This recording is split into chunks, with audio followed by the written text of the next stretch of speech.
Welcome to Chicken and Life. I'm Adrienne, the turquoise lady, and today I'm going to be talking about the benefits of sleep to mental health. So this channel is all about mental health, right?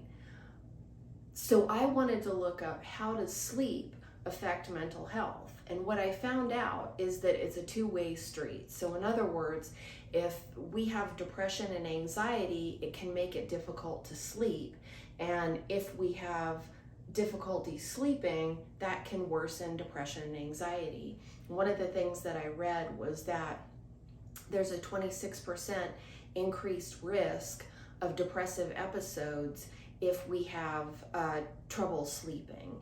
And this is more like chronic sleep, a one-off thing. Yeah, everybody has a bad night every once in a while.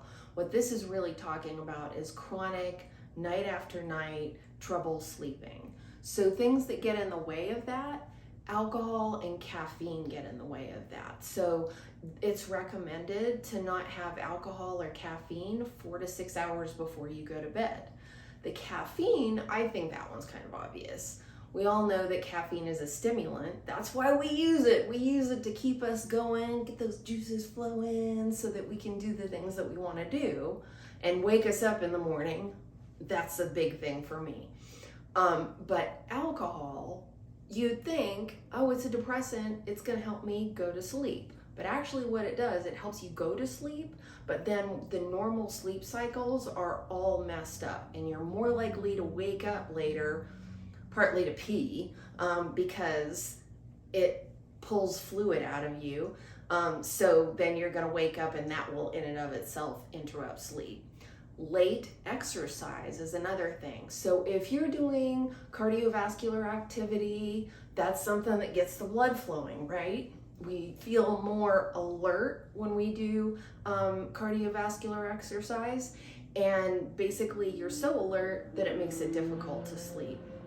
Sorry about the motorcycle in the background. Medications, that one was one that kind of semi-surprised me. Steroids, high blood pressure medication, depression medication, some of the depression, not all the depression medications, and decongestants can actually make it more difficult for us to sleep. Heavy meals, not a good idea to have a big heavy meal and then try to go to sleep. It feels like you've got this rock in your gut, and sometimes we have heartburn because of it. Not a good idea to have a heavy meal and try to go to sleep. Too much fluid is also something. So it's recommended 3 or 4 hours before you go to sleep, stop drinking except to take medications, okay? Sometimes you have to have like a cup of water along with your medications or something else before you go to sleep. But if you stop drinking everything but that, it's gonna make it easier for you to go to sleep and not wake up a bunch of times to go to the bathroom. Sleep apnea, that is another thing that's a barrier to sleep. With sleep apnea, what that is when we go to sleep, we are waking up a bunch of times, and you may not wake up enough to realize that you're waking up, but if you're waking up, I don't know, 10 times in an hour because you can't breathe, you're waking up to breathe. That's what's happening when you have sleep apnea. Then you're not getting a full restful night of sleep with those restorative sleep cycles that we're looking for. Sometimes people will get performance anxiety. So in other words, you're so scared that you're not going to be able to sleep that you have trouble going to sleep. So that's kind of a self-fulfilling prophecy right there. The benefits of sleep are so cool. It helps maintain, repair, and restore our body. So it strengthens our immune system. It reduces our risk of heart disease, diabetes, and cancer. Since our immune system's stronger, it reduces our risk of just being sick in general, and that is always a win. As far as our brain goes, when we sleep, our brain stores and organizes memories. It reorganizes them in a better way and makes new connections. So that's really awesome. It also for mental health in general, helps us process emotions. So overnight, our body is reorganizing and storing and processing emotions. Getting enough sleep helps us manage depression and anxiety, reduces depressive episodes. And I know I said that before, but it's so important, and it's why I'm here. So that's why I'm saying it again. It also reduces the risk of suicidal thoughts. So also winning. It helps us with concentration, stress, problem solving, better decision making, and being more productive. As you can see, I keep looking around. I'm trying to see the board behind the camera, just so you know what's going on there. Getting good sleep helps our satisfaction hormones and our appetite hormones get balanced correctly. So getting enough sleep helps control appetite and manage our weight. It helps us reduce stress, be in a better mood. And this one was really interesting too. It helps with growth hormones that repair tissues after exercise. So overnight, our body produces these growth hormones that repair our tissues that may have been damaged a little bit when we're exercising, because when we're exercising, our body is kind of breaking down tissues, and then afterwards it builds them back up. So we need that growth hormone. So I have another video that talks about the importance of exercise that you guys can look at if you want to know more about that. So sleep hygiene. This is the better sleep part of the whole thing. This is some suggestions to help us with better sleep. So creating a relaxing routine can be really helpful. Some of the suggestions in the articles were stretching, a hot bath, maybe taking a hot shower, writing down worries and plans. I thought that was super awesome. So instead of having that stuff floating around in your head, making it hard for you to sleep, you basically get it out on paper and let it go.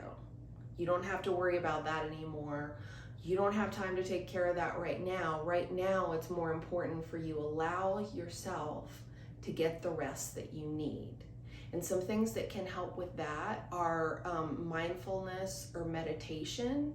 So if you meditated or had some mindful moments for say 20 minutes before you're about to lay down, then that can help just slow everything down and help you relax your muscles, and so that you can be ready to go to sleep. Having a consistent bedtime and wake up time that's very similar even on the weekends, which that one, I'm not gonna lie, I struggle with that one, but it is important, because then your body is in the habit of doing the right thing to be as healthy as possible. No electronics. Now that is disappointing. The electronics thing, it's because there's blue light in the screen, which basically kind of simulates sunlight, and the sunlight is designed to keep us awake. Our body responds to the blue light and the sunlight by keeping us awake and suppressing melatonin, which is the go to sleep, relax and go to sleep hormone. So the electronics are definitely a barrier to getting good sleep. If the atmosphere is right, that helps us with sleep. So if it's not too hot, not too cold, not too bright, and it could be a tiny bit of light, but if it bugs you and keeps you awake, then it's a problem. If it's too noisy, those are things that are barriers to sleep. So find ways to manage that. Regular exercise, but again, you don't want to be doing that cardiovascular exercise within a couple of hours of bedtime, because it's going to get you stimulated and keep you awake. Try to go to bed when you're sleepy. So initially, this could be hard. You want to wait until you're sleepy to go to bed, because you don't want to put yourself in a situation where you get performance anxiety. You're scared to try to go to sleep. So try to wait until you're sleepy, and then don't mess with those electronics. Just get into bed and lay there. If you're not able to sleep after 20 minutes of being awake, whether it's when you initially go to bed or in the middle of the night when you wake up, then go ahead and get up and do something relaxing. And then when you're sleepy, then try to go back to sleep. Limiting the length of daytime naps. So the Sleep Foundation recommends don't having naps that are longer than 20 or 30 minutes. I have seen other things that said that naps are good, but if they're too long of a nap, well, you've got some of your rest in the middle of the day, and then your body doesn't want to do it at night. The other thing is that once we start getting into those deeper sleep stages, then when we wake up, we're going to be groggier. So then we're like defeating the whole purpose. So that is not ideal. Finally, healthy eating. I thought that was really interesting. Healthy eating helps us have better sleep. One of the reasons is because we have healthy bacteria in our gut, and it keeps those guys healthy, so they help us sleep too.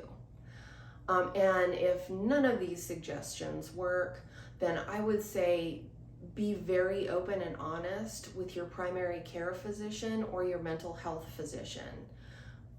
Those guys maybe can give you other suggestions, other resources, and maybe other medications, or maybe they can switch you off of a medication that's causing you to have trouble sleeping. Thank you so much for listening. I'm Adrienne the Turquoise Lady. Have a wonderful day.